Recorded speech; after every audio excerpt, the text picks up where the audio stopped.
அனைவருக்கும் வணக்கம். தமிழ்நாடு முழுமைக்கினுடைய டாஸ்மாக் ஊழியர்கள் பணி புறக்கணிப்பு செய்து போராட்டத்தில் ஈடுபட்டு வராங்க. இப்படி இவங்க போராட்டத்தில் ஈடுபடுவதனால மது பிரியர்களுக்கு மது கிடைக்காம தள்ளாட்டத்தில் கை நடுக்கம் ஏற்பட்டிருக்கிறது. இப்பொழுது F2 போன்ற பார்களில் நீண்ட வரிசைகளில் கவலை தோய்ந்த கண்களோட மது பிரியர்கள் காத்து இருக்கிற அந்த அவல காட்சிகளை சமூக வலைதளம் நம்மளால் பார்க்க முடியுது. இந்த போராட்டத்தினுடைய பின்னணி என்ன, ஏன் போராடுறாங்க, கோரிக்கை என்ன, மது பிரியர்களுடைய கோரிக்கை என்ன அப்படிங்கிறதா இந்த காணொலியில் நம்ம ராவா பேச போறோம். நீதி வழங்கும் போது அண்ணன் தம்பி சொந்தம் பந்தம் பணக்கார ஏழை எதையுமே பார்க்க கூடாதுடா, நாயத்தை மட்டும் தான் சொல்லணும். திமுக ஆட்சியில பாட்டிலுக்கு 10 ரூபா வாங்குறாங்க, குறிப்பா குவார்டருக்கு 10 ரூபா, ஆஃபுக்கு 20 ரூபா, ஃபுல்லுக்கு 40 ரூபா வாங்குறாங்க அப்படிங்கிற குற்றச்சாட்டு இருந்தது. குறிப்பா செந்தில் பாலாஜி தலைமையிலான கரூர் கேங்கு ஒவ்வொரு டாஸ்மாக் கடையிலையும் பாட்டிலுக்கு மேல 5 ரூபாய் எங்களுக்கு நீங்க கொடுத்துடணும். எத்தனை பாட்டில் ஒரு நாளைக்கு 100 பாட்டில் விற்கிதா, 100 பாட்டிலுக்கு 5 ரூபா கணக்கு பண்ணி எங்களுக்கு நீங்கள் 500 ரூபாயை கொடுத்துடணும், நீங்கள் எவ்வளோ வசூல் பண்ணிக்கோங்க அப்படின்னு சுதந்திரத்தை கொடுக்குறாங்க. இப்படி இந்த கட்டாய சுதந்திரத்தில் 5 ரூபா நீ கேட்குற, சரி நான் 10 ரூபாயை வாங்கிக்கிறேன் அப்படின்னு சொல்லி 10 ரூபா வாங்கப்பட்டுச்சு. இப்படி பாட்டிலுக்கு 10 ரூபா வாங்கினாலே 10 ரூபா பாலாஜி என்று செந்தில் பாலாஜி அழைக்கப்பட்டார். கரூருக்கு போன தாவேக தலைவர் விஜய் அவர்கள் பாட்டிலுக்கு 10 ரூபா, பாட்டிலுக்கு 10 ரூபா, பாட்டிலுக்கு 10 ரூபான்னு ராகம் போட்டு பாட்டு பாடினாரு. அது வைரலாக மாறியது. அப்போ பாட்டிலுக்கு 10 ரூபாய் என்று தாவேகா தலைவர் விமர்சித்த நிலையில் அவரே முதலமைச்சராக வந்த பிறகு இந்த பாட்டிலுக்கு 10 ரூபாய் இருக்காது. ஏன்னா இப்போ கரூர் கேங் இல்லை, செந்தில் பாலாஜி இல்லை, தமிழக மதுவிலக்குத்துறை அமைச்சராக விக்னேஷ் என்கிற ஒரு இளைஞர் நியமிக்கப்பட்டிருக்கார். அதனால பாட்டிலுக்கு 10 ரூபாய் இனிமேல் இருக்காது என்று எல்லாரும் எதிர்பார்த்து காத்திருந்து 140 ரூபா கோட்டருக்கு 140 ரூபா சில்லறை கொண்டு போகும்போது 150 ரூபா கொடு அப்படின்னு மீண்டும் அந்த பாட்டிலுக்கு 10 ரூபா வாங்கப்பட்டுச்சு. அப்பந்தான் சர்ச்சை ஏற்படுது. ஏங்க ஏற்கனவே பாட்டிலுக்கு 10 ரூபா வாங்கக்கூடாதுன்னு சொன்னீங்க, இப்போ பாட்டிலுக்கு 10 ரூபா இந்த டாஸ்மாக்லையும் கேட்குறாங்க, உங்கள் ஆட்சியும் கேட்குறாங்க. அப்போ நீங்கள் 10 ரூபா வாங்கி யாருக்கு போகுது? அமைச்சருக்கு போதா, எம்எல்ஏவுக்கு போதா, இல்லை தலைமைக்கு போதா?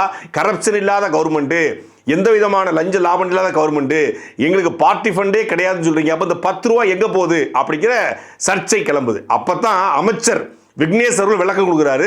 இந்த 10 ரூபா நாங்கள் வாங்க சொல்லலை, ஆனால் இந்த 10 ரூபாயை ரொம்ப காலமாக வாங்கக்கூடிய நடைமுறை இருக்குது. காரணம் என்னன்னா, மதுரை உயர்நீதிமன்ற கிளை இந்த பாட்டில்களை இழுத்து வெளியே போடுறதுனால அது விலங்குகளுக்கு, யானைகளுக்கு, பறவைகளுக்கு, மனிதர்களுக்கு பாதிப்பு ஏற்படுது. அதனால் பாட்டிலை திருப்பி வாங்கணும்னு சொல்கிறாங்க. பாட்டில் சாதாரணமாக திருப்பி கொடுக்க மாட்டாங்க. அதனால் கடைக்காரங்க என்ன பண்ணாங்கன்னா ஒரு அன்அஃபிஷியலான ஒரு உத்தரவு போட்டு பாட்டிலுக்கு மேலே ஒரு ஸ்டிக்கரை ஒட்டி 10 ரூபாயை வாங்கிக்கிட்டு, அதாவது 140 ரூபா கொட்டுக்கு 150 ரூபா வாங்கிடுது, இன்க்ளூடிங் பாட்டிலுக்கு சேர்த்து வாங்கிடுது. இந்த பாட்டில் கொண்டு திருப்பி கொடுத்தீங்கன்னா அந்த 10 ரூபாயை திருப்பி கொடுத்துருவோம் அப்படிங்கிற நடைமுறை கொண்டு வந்தாங்க. அதனால தான் பாட்டிலுக்கு 10 ரூபா வாங்கப்பட்டுச்சுன்னு சொல்லி உண்மையை போட்டு உடைச்சார். அப்போ ஏற்கனவே பாட்டிலுக்கு 10 ரூபா வாங்கி செந்தில் பாலாஜி 10 ரூபா பாலாஜி பாட்டிலுக்கு 10 ரூபான்னு பாடினதெல்லாம் பொய் தானா? அப்போ பாட்டிலுக்கு 10 ரூபாங்கிறது இந்த பாட்டிலுக்கு தான் 10 ரூபா. பாட்டிலுக்கு 10 ரூபா, பாட்டிலுக்கு மேலே 10 ரூபா இல்லை, பாட்டிலுக்கு 10 ரூபா. பாட்டில் திருப்பி கொடுத்தா அந்த 10 ரூபாய் திருப்பி கொடுத்துருவீங்க அப்படின்னு தானே அர்த்தம் அப்படின்னு சொல்லி புரிந்து கொள்ளப்பட்டுச்சு. இது உடனடியாக தீர்த்துக்கூடிய பிரச்சனை கிடையாது, இது கொஞ்சம் கொஞ்சமாக தான் சரி பண்ண முடியும் அப்படின்னு சொல்லி அவர் சொன்னார். இதற்கு தான் டாஸ்மாக் ஊழியர்கள் போராட்டத்தில் இறங்கியிருக்காங்க.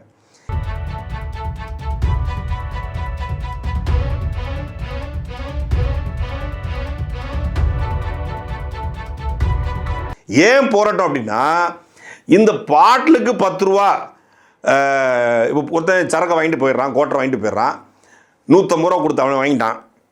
இப்போ அவன் பாட்டிலை கொண்டு வரான். இப்போ பழைய பாட்டில் வாங்கிக்கிட்டு பழைய 10 ரூபாய் அவர் கொடுப்பாரா, புது பாட்டை விற்பாரா? ஏற்கனவே கடையில் மேலாளர், உதவி விற்பனையாளர் 3 பேர் தான் இருக்காங்க. இந்த 3 பேருக்கும் வேலை இந்த பாட்டில் வாங்குற வேலையா, இல்லை இருக்கிற சரக்கை விற்கிற வேலையா? இது எங்கள் வேலை கிடையாது. இந்த பாட்டிலுக்கு மேலே 10 ரூபா வாங்குறதோ இல்லை 10 ரூபாயை கொடுத்துட்டு பாட்டில் வாங்குறது எங்கள் வேலை கிடையாது. நீங்கள் அரசு இந்த பாட்டிலாம் சேகரிக்கத்தான் நீதிமன்றம் சொல்லிக்க ஒழிய டாஸ்மாக் கடையில் சேகரிக்கணும்னு சொல்லல. உயர்நீதிமன்ற உத்தரவு என்பது பாட்டில்கள் வெளியே கிடப்பதனால பறவைகளுக்கு, விலங்குகளுக்கு, யானைகளுக்கு, ஆடு மாடுகளுக்கு, மனிதர்களுக்கு சேதாரம் ஏற்படுது, சுற்றுச்சூழலுக்கும் மாசுபாடு ஏற்படுது. இதனால் பாட்டிலை நீங்கள் கலெக்ட் பண்ணுங்கன்னு சொல்கிறாங்க. அதை டாஸ்மாகில் கலெக்ட் பண்ண சொல்லலை.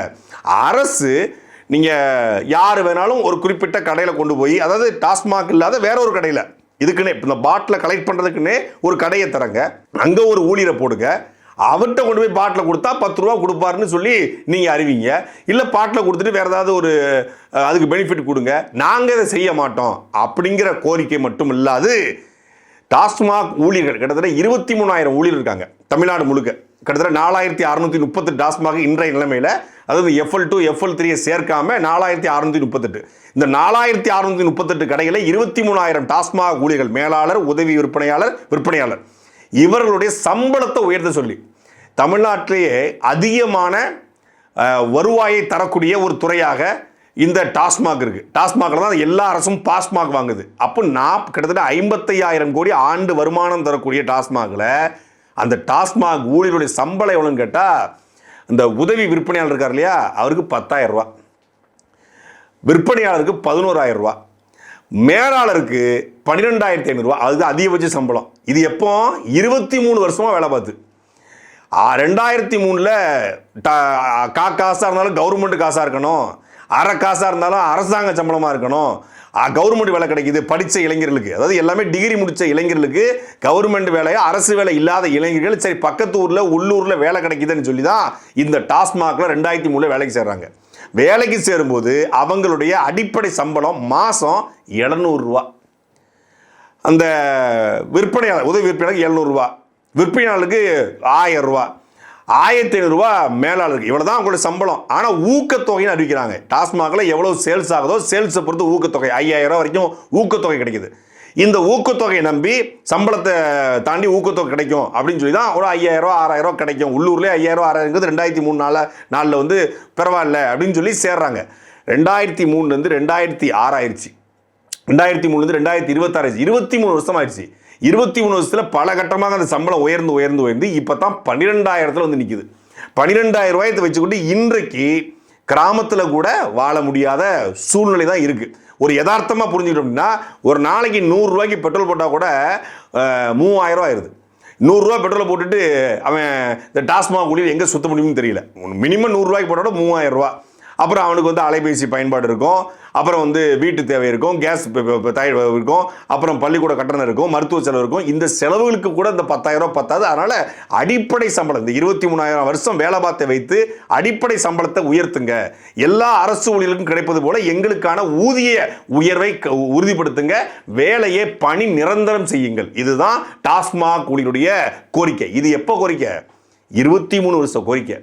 23 வருஷம் கோரிக்கை இப்போது ஏன் திடீர்னு போராட்டம் அப்படின்னா, இப்போ இந்த பாட்டிலுக்கு 10 ரூபா சர்ச்சை ஏற்படுறதுனால இந்த கோரிக்கை, அப்புறம் பணி நிரந்தரம், ஊதிய இந்த 3 கோரிக்கை முன் வச்சு தான் டாஸ்மாக் ஊழியர்கள் இந்த போராட்டத்தை இறங்கியிருக்காங்க. புதிய அரசாக வந்திருக்கிறோம், ஒரு 30 நாள் டைம் கொடுங்க, இந்த 30 நாள் டயத்தில் 30 நாள் கால அவகாசத்தில் இந்த பிரச்சனையை நாங்கள் தீர்த்து தரேன்னு சொல்லி மதுவிலக்குத்துறை அமைச்சர் விக்னேஷ் அவர்கள் இந்த டாஸ்மாக் ஊழியர் சங்கங்கள்கிட்ட பேசி அவர் கோரிக்கை நிறைவேற்றதாக ஒரு வாக்குறுதியை உறுதிப்படுத்தியிருக்காரு. அதை கேட்டு கிட்டத்தட்ட 10 மாவட்டங்களில் போராட்டத்தை விடுத்துட்டு பணிக்கு திரும்பிட்டாங்க. 3 மாவட்டம், குறிப்பாக தருமபுரி, சேலம், இந்த மாவட்டங்களில் இந்த 30 நாள் அவகாசமே தர முடியாது, ஏற்கனவே அரசாங்கங்களுக்கு நாங்கள் தொடர்ச்சி அவகாசம் கொடுத்துட்டோம், இனிமேல் அவகாசமே கிடையாது, உடனடியாக எங்களை பணி நிரந்தரம் செய்யுங்க, ஊதிய உயர்வை உறுதிப்படுத்துங்க, இந்த பாட்டிலுக்கு 10 ரூபா நாங்கள் தரவும் மாட்டோம், வாங்கவும் மாட்டோம், பாட்டிலுக்கு நாங்கள் நியாயமான விலை என்ன MRP போட்டிருக்கோம் அதை வாங்க தயாராக இருக்கிறோம், ஆனால் பாட்டில் நாங்கள் வாங்க மாட்டோம். அது மட்டும் இல்லாமல் இந்த பாட்டிலுக்கு 10 ரூபா ஏன் வாங்குறாங்க அப்படின்னு சொல்லி ஊழியர்கள் சார்பாக, அந்த சங்கங்களின் சார்பாக கேட்கும்போது, 2003 கடையை வாடகைக்கு பிடிக்கிறோம், அன்னைக்கு அந்த கடைக்கு 2,000 ரூபா வாடகைன்னா 23 வருஷம் கழிச்சும் அந்த கடைக்கு 5,000 ரூபா 6,000 ரூபா தான் வாடகை கொடுக்குறாங்க. மீதி ஒன்று கேட்டால் நீங்களே கெட்டிக்கோங்கன்றாங்க. இன்னொரு பக்கம் பார்த்தீங்கன்னா EB பில்லு, அதுக்கும் குறைந்தபட்ச கட்டணம் தான் கொடுக்குறாங்க. EB பில்லுக்கு அதையும் நீங்களே கட்டிக்கோங்கன்றாங்க. ஏன்னா டாஸ்மாகில் வேலை பார்த்தாலே அவன் எக்ஸ்ட்ரா சம்பாதிப்பான், டாஸ்மாகில் வேலை பார்த்தாலே அவனுக்கு வந்து காசு நிறைய வரும் அப்படிங்கிற மனநிலை அதிகாரிகளுக்கும் டாஸ்மாகுடைய அமைப்புக்கும் இருக்குது. அதனால இவங்க என்ன பண்ணுறாங்கன்னா, நீங்கள் பார்கிட்ட வாங்கிக்கோங்க, பார் ஓனர்கிட்ட வாங்கிக்கோங்கன்றாங்க. ஒரு பக்கம் சில இடங்களில் வந்து பார்காரங்களே வந்து மொத்தமாக பார் செட் பண்ணி கடையை வந்து அவங்க வாடகை விடுறாங்க. அவங்களுக்கு 2,000 ரூபா நாங்கள் மாதம் கொடுக்க வேண்டியிருக்கு. இந்த காசையெல்லாம் நாங்கள் எங்கே வசூல் பண்ணுறது? அப்போ கரப்ஷன் இந்த பாட்டிலுக்கு 10 ரூபா எங்கேருந்து தொடங்குது அப்படின்னா, அரசினுடைய அலட்சியத்திலிருந்து தொடங்குது. ஒரு கடைக்கு என்ன வாடகையோ அந்த வாடகையை அரசே கொடுத்து விட்டால், 25,000 30,000 30,000 அரசே கொடுத்துருச்சு அப்படின்னா, அவங்க பாட்டிலுக்கு 10 ரூபா வாங்க வேண்டிய அவசியமோ தேவையோ இல்லை. ஃபிக்ஸ்டு அமௌண்ட் ஃபிக்ஸ் பண்ணிடுது தமிழ்நாடு முழுக்க. இப்போ நீங்கள் ஒரு எடுத்துக்காட்டுக்கு சென்னைக்குள்ளே ஒரு கடையின் வாடகை அதிகமாக இருக்கும், திருச்சிக்குள்ளே அதை விட கம்மியாக இருக்கும், இப்போ விராலிமல்ல அதை விட குறைவாக இருக்கும். அந்த பக்கம் மதுரைக்கு அந்த பக்கம் ஒரு சின்ன கிராமத்து போகும்போது அதை விட ரொம்ப குறைவாக இருக்கும். இவங்க என்ன பண்ணுறது, ஒரே அளவில் வாடகை வைக்கிறது, மின் கட்டணத்தை ஒரே அளவில் வைக்கிறது. இதனால தான் இந்த பாட்டிலுக்கு 10 ரூபா வாங்கி இந்த காசை வைத்துக்கொண்டு கடைக்காரங்களுக்கு அந்த இபி பில் கட்டுறது, ரெண்ட் கொடுக்கறது, இந்த மாதிரி கடையை சுத்தப்படுத்துறது, மற்ற விவரங்களும் வச்சுக்கிறாங்களே ஒழிய இது மேலே போகலை. அப்போ இது வரைக்கும் இது மேலே போச்சு, இது அதிகாரிகள் சாப்பிட்டாங்க, இதனால 1000 கோடி 2000 கோடி இழப்பு அப்படிங்கிறது எல்லாமே பொய் என்பது இப்போது நிரூபணமாக இருக்குது. அதை எல்லாத்தையும் தாண்டி அந்த கரூர் கேங்கு, செந்தில் பாலாஜி டீமு இந்த செலவையும் தாண்டி எங்களுக்கு 5 ரூபா கொடுங்க அப்படிங்கிறது வாங்குறதும் உண்மை. எனக்கு ஒன்று மட்டும் புரியவே இல்லை, நீதிமன்றம் இந்த பாட்டிலை வாங்க சொல்லிட்டாங்க, அது நீதிமன்ற உத்தரவோட முடிஞ்சிருச்சு. இதை செயல்படுத்த வேண்டியது யாரு? அதிகாரிகளும் அரசாங்கமும்.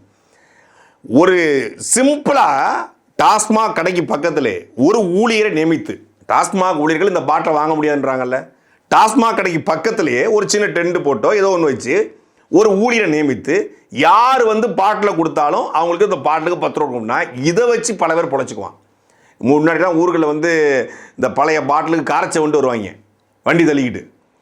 அங்கே நம்மளாம் பிறக்கி போட்டு சித்தப்பா பெரியப்பா மாமன் மச்சாலாம் குடிக்கிற பாட்டிலாம் கொண்டு போய் கொடுத்தோம்னா ஒரு குத்தில் காரச்சவை தருவான். அந்த மாதிரி சாதாரணமாக பண்ணிகிட்டு இருந்தாங்க. அதுபோல் இந்த பாட்டில் கொண்டு போய் கலெக்ட் பண்ணி கொடுத்தா 10 ரூபான்னு அவனுக்கு சொல்லிட்டு அவன் கொடுக்க போகிறான். இதில் அந்த ஊழியரும் பொழைச்சிக்குவார், இந்த பாட்டில் கொண்டு குறைக்கக்கூடிய ஒரு ஆயோ ஒரு பாட்டியோ ஒரு தாத்தாவோ அவன் பொழைச்சிக்க போகிறான். இந்த அடிப்படை கூட இல்லாமல் டாஸ்மாக் ஊழியர்கள் சரக்கையும் விற்கணும், காலி பாட்டிலையும் வாங்கி வைக்கணும், அப்படின்னா வைக்க முடியாது, அது சிக்கலாகும் அப்படிங்கிறாங்க. இல்லை இது பாட்டிலுக்கு மேலே 10 ரூபா வாங்குறது எங்களுக்கு சண்டையாக மாறுது, இந்த 10 ரூபாங்கிறது பாட்டிலுக்குன்னு நாங்கள் சொன்னால் கூட புரிஞ்சுக்க மாட்டோம், நீங்கள் யாருக்கு வாங்குறீங்க, முதலமைச்சர் வாங்க சொன்னாரா, நம்ம எங்களை கேள்வி கேட்குறோம், இல்லை பெரிய வாதமாகுது, அதனால் நாங்கள் எம்ஆர்பி வாங்குகிறோம், எம்ஆர்பி வாங்கிக்கிறோம், நீ பாட்டில் தனியாக நீங்கள் கலெக்ட் பண்ணிக்கோங்க அப்படின்னு சொன்னால் இதை கூட செயல்படுத்துவதற்கு எந்த அதிகாரியும் தயாராக இல்லாதனால தான் இவ்வளவு தூரம் இந்த போராட்டம் இழுத்தடித்திருக்கிறது. இதில் என்ன சட்ட சிக்கல்னா, எம்ஆர்பி விலைக்கு பாட்டில் விற்றா பாட்டில் திரும்பி வராது. ஏன்னா எம்ஆர்பி விலைக்கு பாட்டில் கொடுத்துட்டான்னா பாட்டில் கொண்டு திரும்பி கொடுக்கும்போது 10 ரூபாய் எப்படி தருவாங்க, தரமாட்டாங்க. ஏன்னா எம்ஆர்பினா அது பாட்டிலோட சேர்த்து தான் அந்த எம்ஆர்பி விலை. இப்போ பாட்டிலுக்கு மேலே 10 ரூபா வாங்கினா இப்போ எல்லாரும் பாட்டில் திருப்பி கொடுக்க முடியாது, அதனால 10 ரூபாய் இவங்களுக்கு லாபமாயிருது. இப்போ ஒரு 100 பேர் வாங்கினா 50 பேர் தான் பாட்டில் திருப்பி கொடுப்பான். 50 பேர் மலையில் தூக்கி போடுவான், ஒருத்தன் தூக்கி போடுவான், ஒருத்தன் வீட்டில் கொண்டு போட்டுருவான், ஒன்று வீட்டில் மனைவி பிள்ளைகள் தெரியவிடான்னு சொல்லி ஒருத்தர் கொண்டு போய் ஒழிச்சு வச்சிருவான். இப்படி பல சிக்கல் இருக்குது. அப்போ அந்த பாட்டிலுக்கு மேலே 10 ரூபா வாங்கினாலும் கடைக்காரனுக்கு லாபம் கிடைக்கிறனால பாட்டிலுக்கு 10 ரூபா தரமாட்டாங்க. பாட்டிலுக்கு மேலே 10 ரூபா வாங்கலை அப்படின்னா பாட்டில் திருப்பி கொடுத்தா 10 ரூபா கிடைக்காது. இது ஒரு பெரிய சட்ட சிக்கல். இதை எப்படி தீர்க்க போகிறாங்க அப்படிங்கிறது தான் இப்போ இருக்கிற பெரிய பிரச்சனை. சாட்டை எடுத்து நாட்டை திருத்து, இளம் தலைமுறை தானே நீ வழி